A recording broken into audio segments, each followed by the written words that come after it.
ئەوە لە مانگی چەنای ئەی بۆ لای موچە خۆرانی داما و هێشتا مانگی دەیە چۆن؟ با من بۆتان باس بکەم لە سایی سەری ئەم حکومەتە کوردیا فەرمانبەران و موچە خۆرانی داما و تا ئێستا تەنها 9 موچەیان وەرگرتووە لە کاتێکدا دەبوو ئێستا موچەی مانگی 11 وەربگرتایە و چاوەڕێی موچەی مانگی 12 و کۆتایی ساڵ بکەن بەزە و فەقیرانە بە پێدانی موچەی مانگی دەش شکرن وەک بڵێ ساڵ لای حکومەتەکەی ئەوان 10 مانگە نەک 12 کوورە حکومەتی چی و کام حکومەت خۆ ئەویش زیاتر لە ساڵێک کە کاربڕەکەرە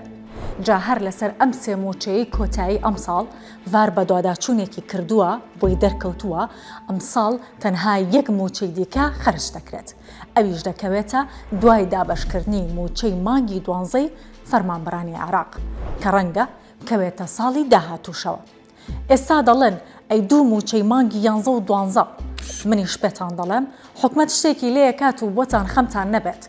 موچەی مانگی 12 پار ساڵ چارەنووسی بەکوێ گەشت هی ئەم دوو مانگەش هەمان چارەنووسی دەبێت ئیتر ئاو بێنە و دەست بشەوە